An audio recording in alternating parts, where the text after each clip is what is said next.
Blue zones are regions where researchers have recorded an unusually high number of people reaching 100, and one of them breaks almost every rule the others follow and still lands the longest life expectancy on Earth. It gets there by being one of the densest cities alive. The air is some of the dirtiest of any place in this video. The stress never really stops, and people there eat more meat per person than almost anywhere on the planet. Okinawa.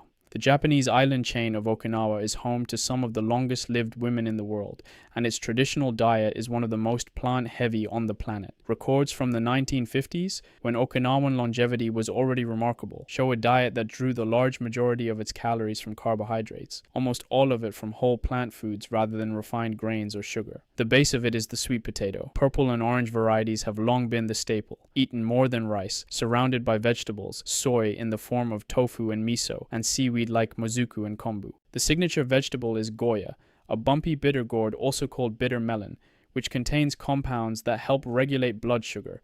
It stars in goya champaru, a stir-fry of bitter melon, tofu, egg, and a little pork that is close to a national dish. Pork holds a central place in Okinawan cooking, used in dishes like rafut, braised pork belly, and soki, a pork rib soup with nearly every part of the pig put to use.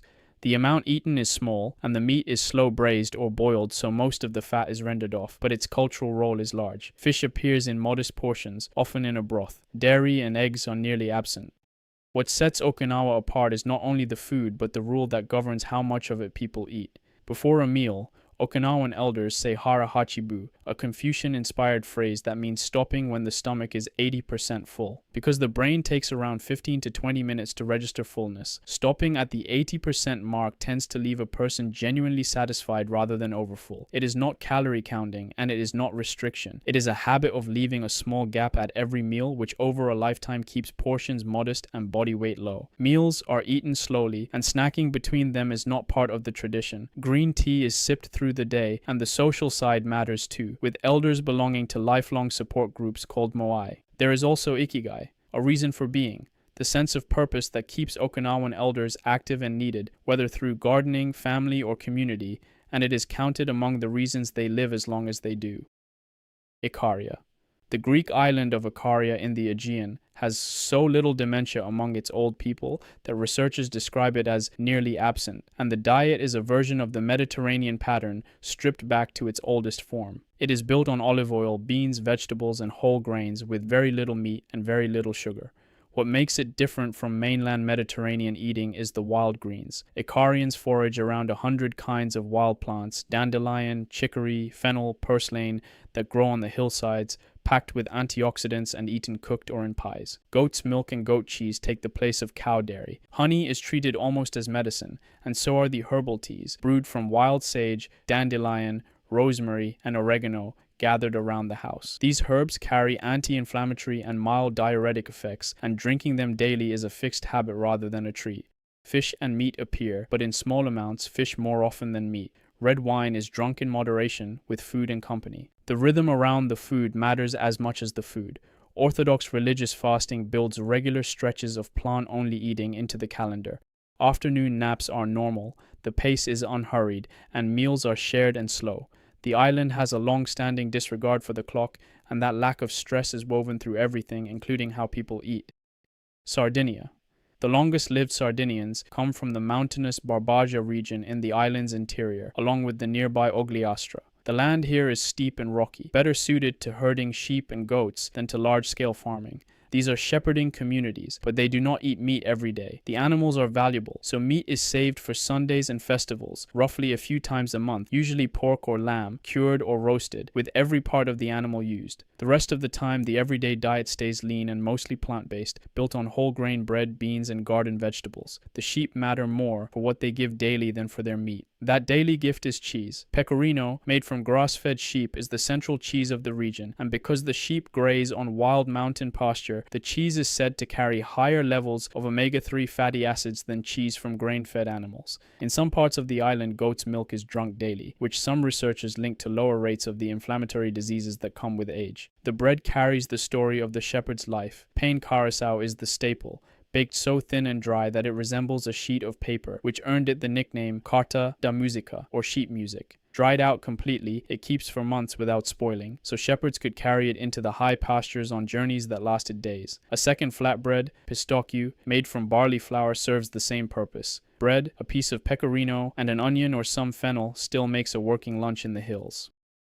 The local red wine is Cannonau, made from the Grenache grape. Sardinian winemakers leave the grape skins to macerate longer than usual, and the wine is often described as carrying 2 to 3 times the antioxidant polyphenols of many other red wines. Whether the wine itself extends life is far from settled, since it is hard to separate the drink from everything else in the lifestyle, but the pattern around it is consistent. Small amounts, with food, in company, never alone. There is even a custom of buying a glass of wine for a friend who then buys the next, and the cycle keeps people at the table together. The strongest thread in the Sardinian story is not on the plate at all. It is the walking. Shepherds in these mountains cover 5 miles or more a day across steep ground, a lifetime of low-intensity movement that modern research ties directly to heart health and long life. Combined with tight family networks, a slower pace, and gardens that many keep working into their 90s, the food is one piece of a whole way of living. A typical day is simple. Bread and cheese or a little fruit to start. A working lunch of bread with cheese and a raw vegetable in the field. And in the evening, a vegetable and bean soup, minestrone, sometimes with a little pasta. Sweets are rare and tied to occasions. Papasini, a cookie made with raisins and almonds, is flavored with saba, a syrup made from cooked down wine and brought out for festivals rather than everyday meals. Nicoya. The Nicoya Peninsula on the Pacific coast of Costa Rica rests its die on a trio of crops so old it predates the Aztec world, grown together for thousands of years because each plant supports the others in the field. Locals call them the Three Sisters: corn, beans, and squash. Corn gives carbohydrates, beans give protein and fiber, and squash gives vitamins and healthy fats from its seeds. Together they form a complete low-cost diet that has fed the region for around 6,000 years. The corn is not eaten plain. It is soaked in lime first, a process that releases niacin and floods the kernels with calcium, then ground and pressed into fresh tortillas most mornings. Black beans appear in nearly every meal. Often they come as gallo pinto, a mix of rice and beans cooked with herbs and eaten at breakfast. Tropical fruit grows everywhere: papaya, mango, and pineapple, and it takes the place of processed snacks.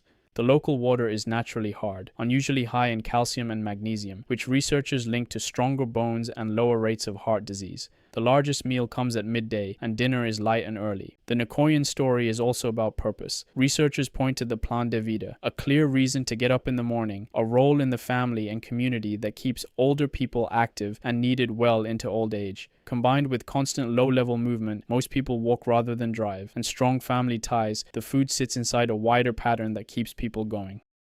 Loma Linda.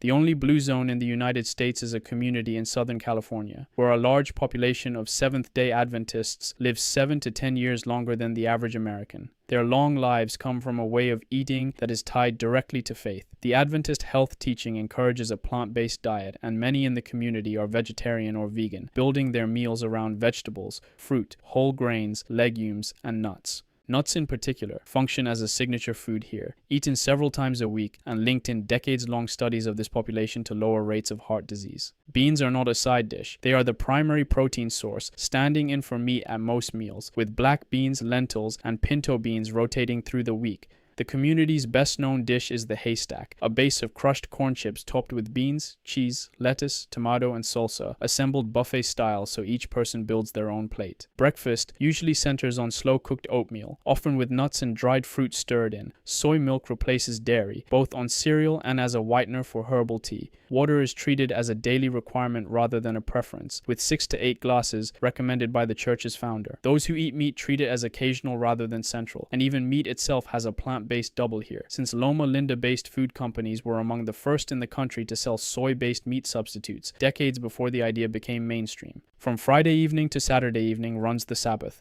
a full day set apart from work, built around rest, church, and a shared meal with family or the wider congregation. Hong Kong. This is the city from the beginning. It is not officially one of the 5 blue zones. No researcher has drawn a boundary around it and studied its centenarians the way they did in Okinawa or Sardinia, and yet by the numbers, it belongs on the list. Women in Hong Kong live to 88.7 years on average. men to 83.3, while the 5 blue zones before reach long life through much the same route. Traditional food, mostly plants, rural rhythms, and time. Hong Kong arrives at the top by the opposite road. It gets there as one of the densest, most high-pressure cities on Earth, with air far dirtier than any blue zone and stress levels to match. It also eats more meat per person than almost anywhere on the planet, well over a pound a day. Much of it is pork in the form of char siu and pork belly, alongside a heavy amount of seafood. So a modern city with bad air, high stress, and the highest meat consumption in the world reaches a longer average life than the quiet plant-based villages of the blue zones. Researchers point to different factors here: a world-class health system, the large amount of seafood in the diet, and a dense city built for walking.